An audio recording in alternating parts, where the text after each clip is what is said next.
Hey, today we were talking about an old SFC game, Kawa no Nushi Tsuri 2. Not many people played this one back in the day, but the ones who did never forgot it. Why? Because this is a game that is trying to make you feel good. It does exactly one thing. Start to finish, it slows you down. The 28th of April, 1995. A Japanese studio called Pakin Video drops a 12 Mbit cartridge onto the SFC. 9,800 yen a copy.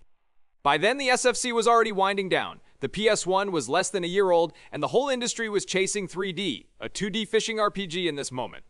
Nobody paid attention. Video had been around for 2 decades, starting in VHS tapes before pivoting to games. Kawa no Nushi Tsuri first appeared on the Famicom in 1990. The sequel on the SFC expanded to over 60 fish species, upgraded the visuals, and most importantly, introduced a new fishing mechanic. The gameplay itself is simple. You fish, you pick one of 4 family members, dad, mom, son, or daughter, each with different goals and different places they can reach, from mountain streams down to the river mouth, passing through lakes, swamps, and big deep pools. 6 bodies of water, each with its own fish and its own troubles.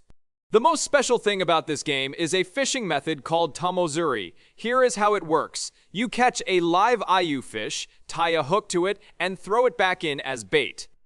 Ayu are territorial. When another ayu enters their patch, they attack it. Your hook snags the attacker in that moment.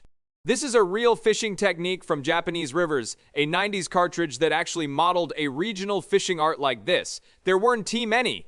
Here is another weird one. Some rare fish only exist once on the entire map.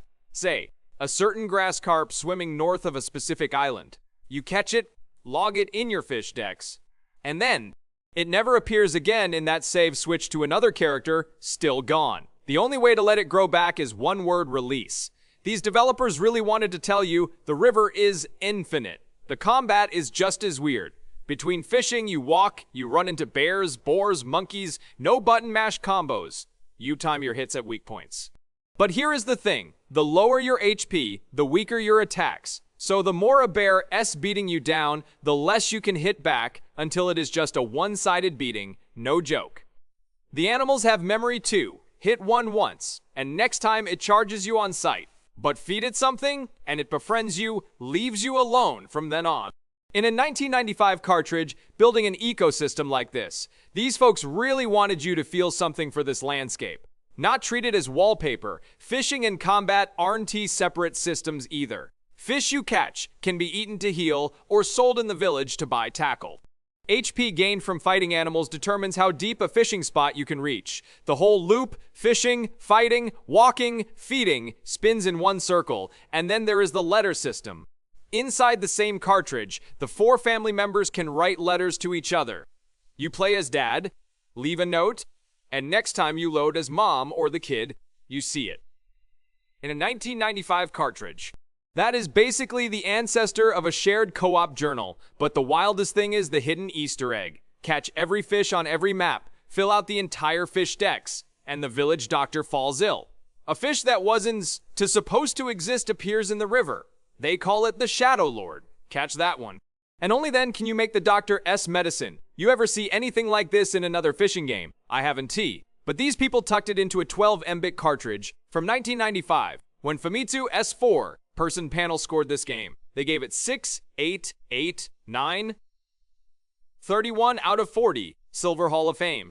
Not flashy next to the blockbusters of the era, but for those who knew, that score was enough. Now let's talk about what happened behind the scenes. Fall 1996, the parent company Victor folds its entire game business into Pakin Video. Together they rebrand as Victor Interactive. The Pakin Video name, after more than 20 years, is retired. 7 years later in 2003, Victor decides it doesn't want to make games anymore. The whole business gets sold to a newcomer called Marvelous. 4 more years later, June 2007, the acquired company is legally dissolved and fully absorbed into Marvelous. An old game's publisher, 3 name changes, 3 steps, and then gone in 12 years. Kind of like an old roadside shop that was around for 20 years. A chain moves in, pushes it out. Sign still hangs there, but it is not the same people inside. Figures. But the people who actually made the game didn't all disappear. Late 1998, Some of the old devs who worked on Kawa no Nushi Tsuri leave and start a small studio in Matsumoto, Nagano, 5 people, 10 million yen in capital. They call it Toucan, like the big-beaked bird. The idea was simple. Quieter place, keep making fishing games. How did Toucan go? They launched a browser fishing game called Tsurusuke, free to play. It ran on Microsoft as Silverlight. Then Microsoft decided Silverlight had no future and gradually pulled support. The 31st of October, 2021, Tsurusuke shut down. Toucan made a few smaller things, but Tsurusuke was the one people remembered.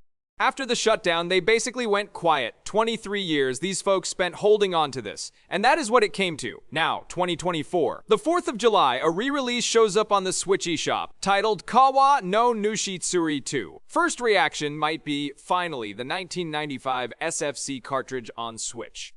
Number what is on the shelf is a port of the 2009 flip phone version, a port of a mobile port. The actual 1995 SFC original has never landed on any digital store. To play it, you still have to hunt a cartridge on the used market.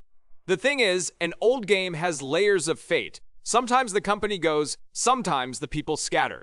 Sometimes even the cartridge that carried it only survives in some old player's drawer. Kawa no Nushi Tsuri 2 is one of those games. 30 years ago, it taught players one thing: the fish in the river aren't infinite. Now the people who made it are leaving the stage, one by one, following that same rule. Follow me. I'll see you next time.